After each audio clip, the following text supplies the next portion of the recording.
자, 이번엔 리아드 카림 마레즈, 통칭 리아드 마레즈에 대한 이야기를 해볼까 하는데요. 178cm의 적절한 키와 62kg의 다소 왜소한 체격을 갖고 있는 마레즈는 어린 시절 또한 왜소했던 건 마찬가지였다고 해요. 유소년 클럽에 있었던 당시의 테크니컬 디렉터는 어린 시절의 마레즈를 회상하면서 심하게 마른 체형이라 너무나 허약했다, 하지만 이걸 극복할 수 있는 배짱을 지닌 아이였다 라고 이야기했을 정도로 왜소하지만 근성이 있었던 아이로 묘사한 적도 있었습니다. 그리고 한때 챔피언십을 레스터시티가 영입을 위해 접근을 했을 때도 그의 왜소한 체격으로 인해 주변 사람들은 잉글랜드 진출은 큰 모험이라고 이야기를 하면서 차라리 스페인에서 축구를 하는 게 좋지 않겠냐는 이야기를 했었다고도 합니다. 하지만 마레즈는 주변의 의견을 무시하고 배짱 있게 잉글랜드행을 선택하게 되는데요. 훗날 마레즈가 그 당시를 회상하면서 사실 레스터를 제외하고는 제안을 한 클럽이 없었다라고 이야기했을 정도로 별다른 주목을 받지 못했었던 우픈 사연도 있기도 했습니다. 하지만 그 왜소한 선수는 프리미어리그에서 깜짝 우승을 하는 클럽의 핵심 인물로 성장하게 되는데요. 이런 걸 보면 축구는 확실히 피지컬보다는 근성으로 하는 스포츠인 게 맞는 것 같기도 합니다. 이 부분은 프랑스인들보다 상대적으로 체구가 작은 알제리인들이었기 때문에 상대적으로 기회를 덜 주기 위한 프랑스인들이 핑계 정도로 치부하면서 인종차별로 해석하는 것도 있긴 합니다만, 마레즈가 직접 인종차별에 대해 언급을 구체적으로 한 적은 없기 때문에 일단 이건 넘어갈게요. 마레즈는 프랑스의 자랑이라고도 할 수 있는 프렌치 스트릿 풋볼을 오랫동안 했던 선수로 더욱 유명하기도 한데요. 농구처럼 1대1에서 5대5로 진행되는 프리스타일 게임에 너무나 젖어 있었던 나머지 마레즈가 17살에 처음으로 입단했던 캉페르의 감독은 양발을 아주 잘 사용했고 드리블이 뛰어났으며 세트피스에 큰 강점을 갖고 있긴 했지만 전술은커녕 달리기 하는 방법조차 알지 못했다라고 해상했을 정도로 정식 축구 게임에 적응하기까지는 꽤나 오랜 시간이 걸렸었다고도 합니다. 실제로 마레즈는 현재까지도 1대1 매치업을 좋아하기도 하고 스프린트를 잘 하지 않는 선수로도 유명하고 헤비 축구에 적응하기까지 꽤나 오랜 시간이 걸리기도 했었죠. 캉페르에서 소외되던 시기에도 길거리 축구를 지속적으로 해오면서 언젠간 TV에 나오는 저 펩 과르디올라의 바르샤에서 사비와 함께 뛰게 될 거다라며 큰 포부와 함께 스스로를 믿었던 리아드 마레즈에 대한 디테일한 이야기를 시작해보도록 하겠습니다. 출발!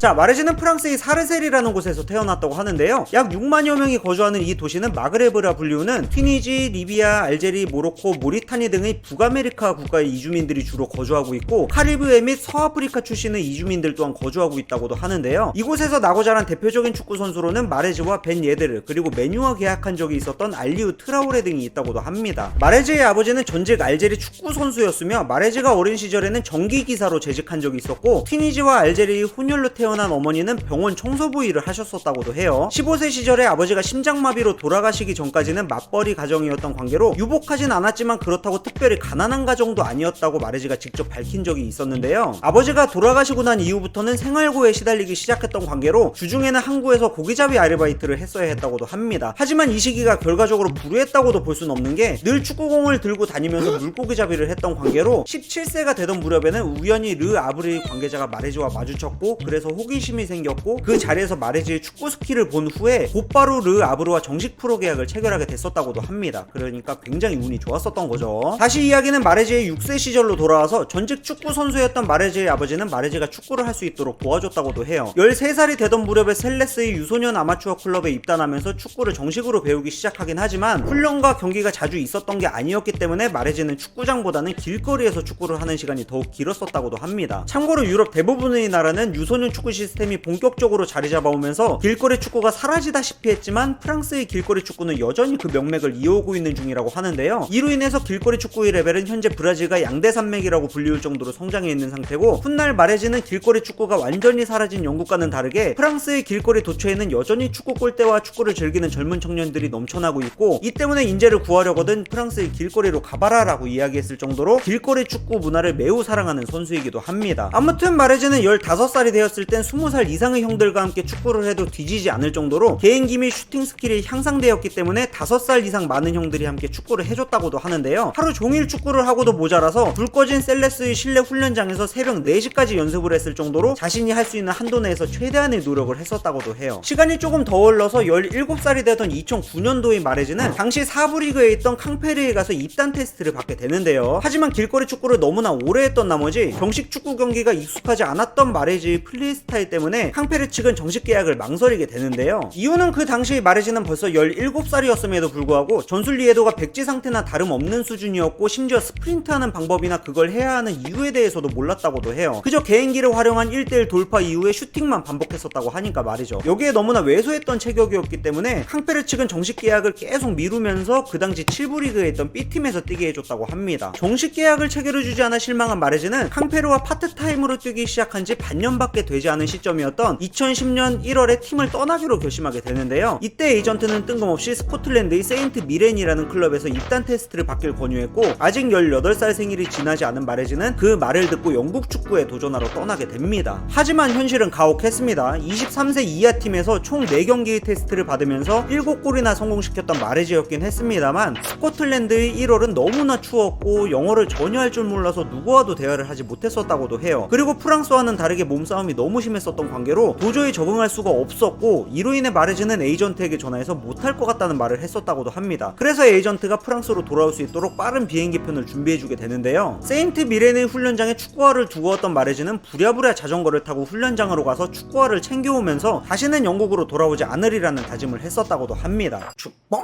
캉페르로 다시 돌아온 마레즈는 앞서 이야기했듯이 훈련이나 경기가 없는 주중에는 고기잡이 아르바이트를 하면서 생계를 이어나가게 되고 르 아브르의 관계자와 우연히 만나게 되면서 정식 프로 계약을 체결하게 되는 결과로 이어지게 됩니다. 당시 캉페르는 4부 리그에서도 강등당해서 5부 리그까지 추락한 상태였고 이와는 반대로 르 아브르는 2부 리그의 클럽이었다고도 해요. 여기에 리저브 팀이 5부 리그에 속해 있었기 때문에 르 아브르의 리저브 팀 소속으로 캉페르 1군과도 경기를 했었다고도 합니다. 한간에는 이때 PSG와 마르세유에서도 마레즈에게 관심을 가졌다는 이야기도 있었습니다만 이건 엄밀히 말해서 사실이 아니라고 해요. 그 당시 마레즈의 에이전트가 여러 클럽들에게 마레즈를 소개하는 이메일을 보냈었는데 그 중에서 PSG와 마르세유에게 답장이 왔을 뿐 그 이상의 접촉은 없었다고도 합니다. 어떻게 보면 이게 맞는 것 같아요. 엄밀히 말해서 4부 리그의 클럽에서도 기회를 받지 못했었던 선수였는데 이런 선수에게 1부 리그의 클럽들이 관심을 가졌을 리가 없었을 테니까 말이죠. 아무튼 마레즈는 여기서 4시즌간 생활하면서 점차 1군 스쿼드에 들어오기 시작하는데요. 이 당시에도 시간이 날 때면 늘 길거리 축구를 병행했다고 했을 정도로 마레즈에게 길거리 축구는 심리적으로 편안함을 주는 매개체였던 것 같긴 합니다. 한편 2013-14 시즌 당시에 레스터의 디렉터였던 스티브 월시는 르 아브르의 라이언 맨데스라는 선수를 지켜보기 위해 경기장을 찾아가게 되는데요. 마레즈 또한 마침 그 경기에 나와서 좋은 퍼포먼스를 보여주게 되고 이 활약 덕분에 월시는 라이언 맨데스 대신 마레즈에게 관심을 갖게 됩니다. 참고로 스티브 월시는 첼시에 몸담았던 시절에 지안프랑코 졸라, 드록바, 애쉬양 등의 선수를 발굴하면서 첼시 측에 추천했었던 적이 있었고 레스터에서는 이미 제이미 바디와 은골로 캉테를 발굴한 이력이 있었던 사람이었는데요. 레스터로 돌아온 월시는 곧바로 마레즈를 스카우팅하기 위해서 그 당시 수석 스카우터였던 데이빗 밀스를 르 아브르로 2번이나 보내게 되고 마지막으로 한 번 더 지켜보기 위해서 월시가 직접 한 번 더 갔었다고 해요. 그리고 2013-14 시즌의 겨울 이적 시장이 열리자마자 레스터는 마레즈를 영입하기 위해서 45만 파운드를 르 아브르 측에 제시하게 됩니다. 여기서 재밌는 건 레스터가 마레즈의 존재 자체를 몰랐듯이 마레즈 또한 레스터에 대해 전혀 알지 못했었다고 해요. 처음으로 레스터시티의 이름을 들었을 때는 미식축구 클럽인 줄 알았다고도 합니다. 게다가 스코틀랜드에서의 실패한 추억이 있었고 왜소한 체격 탓에 주변에서는 잉글랜드는 절대 어울리지 않으니까 레스터는 거르고 스페인 측에서 제안이 올 때까지 기다리라는 조언을 했었다고도 하는데요. 마레즈 입장에서는 사실 레스터 이외에는 자신에게 관심을 갖는 클럽이 한 군데도 없었기 때문에 레스터의 시설을 확인하고자 에이전트와 직접 레스터를 방문하기도 했었고 마레즈가 그동안 거쳐온 클럽들 중에서 가장 좋은 시설이었기 때문에 결국에는 이적을 결심하게 되면서 이적이 성사되게 됩니다. 축봉!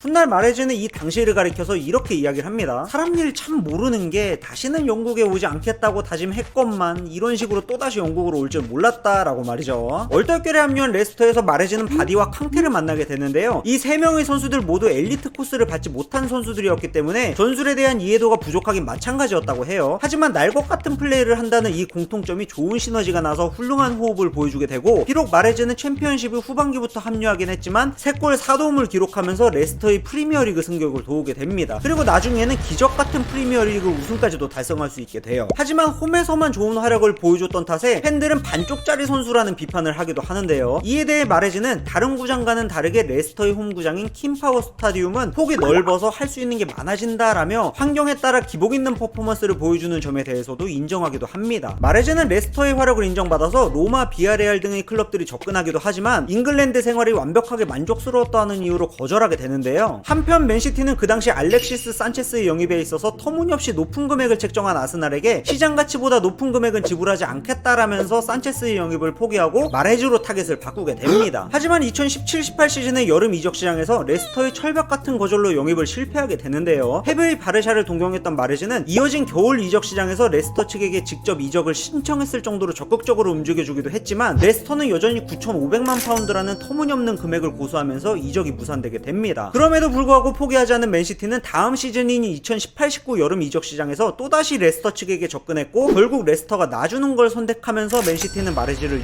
6천만 파운드로 영입하는 데에 성공하게 돼요. 축봉! 마레즈는 지단이나 벤제마를 포함한 여러 알제리 민족의 프랑스 선수들과는 다르게 알제리 국가대표팀을 선택하게 됩니다. 이에 대해 마레즈는 알제리 협회 측으로부터 연락을 받았을 때 두 번 생각할 필요가 없었고 너무나 영광스러웠다라며 알제리 국가대표를 선택한 이유에 대해 설명한 적이 있는데요. 물론 지금은 알제리의 황태자라고 불릴 정도로 압도적인 지지를 받고 있는 선수이긴 합니다만 그 당시에 알제리 축구협회 측은 팬들로부터 뭔 득보 선수를 차출하냐, 뇌물 먹은 거 아니냐라는 비난을 강하게 받았었다고도 합니다. 하지만 마레즈는 퍼포먼스로 팬들의 비난을 찬사로 바꾸는 데 성공하게 되면서 알제리인들이 사랑하는 선수로 급부상하게 되는데요. 여기에 더해서 나에게 아무것도 해주지 않은 프랑스 파리로는 이제 돌아가고 싶지가 않다. 잉글랜드에서 계속 살고 싶고 프랑스에는 나와 캉테처럼 변두리에 갇혀있는 선수들이 너무나 많다. 축구는 피지컬이 전부가 아니라는 걸 알았으면 좋겠다라면서 프랑스 축구의 선입견에 대해 강하게 비판을 했고 이로 인해 마레즈를 향한 알제리인들의 지지는 광적인 수준까지 치솟아오르게 됩니다. 왜냐하면 알제리 축구대표팀은 프랑스 B팀이라는 비아냥을 들을 정도로 프랑스 대표팀에 선택받지 못한 알제리 계열의 프랑스 선수들이 알제리를 후순위로 선택한다는 인식이 강했었기 때문인데요. 솔직히 저처럼 먼 나라에서 보는 축구팬도 약간 이상해 보이긴 합니다. 2010년과 2014년 월드컵 당시까지만 하더라도 23명의 알제리 국가대표 선수들 중에서 무려 17명의 선수들이 프랑스 국적을 갖고 있는 선수들이었다고 하니까 여전히 식민지 국가라는 이미지를 얼마나 탈피하고 싶었겠습니까? 그런 의미에서 마레즈의 등장과 행보 및 발언 등은 알제리인들에게 영웅급 이상의 대우를 받기에 충분했던 것이죠. 축봉! 자, 마레즈는 18살이라는 굉장히 늦은 나이에 엘리트 축구를 시작했고 레스터로 팀을 옮기기 전까지도 길거리 축구를 끊지 않았었다고 하는데요. 여전히 프랑스에서 길거리 축구를 하는 아이들에게 우리도 할 수 있다는 걸 보여주고 싶었다라면서 내가 마지막 길거리 축구 세대가 아니라 다음 세대를 위해 길을 터주는 역할이다. 이제 시작이다 라는 걸 강조하고 있어요. 물론 마레즈는 두 차례의 갈림길에서 큰 행운이 따라주면서 여기까지 올 수 있긴 했습니다만 그것 또한 누구보다 열정적으로 그 행운을 대비해서 준비했던 과정들이 있었기 때문에 행운이 가져다 준 것들보다 더 많은 것들을 가질 수 있었던 게 아니었을까 하는 생각을 가져보게 됩니다. 아무튼 이 채널도 언젠간 떡상할 수 있지 않을까 하는 막연한 기대를 가져보면서 이번 컨텐츠는 마무리하겠습니다. 감사합니다. 축구는 뽕!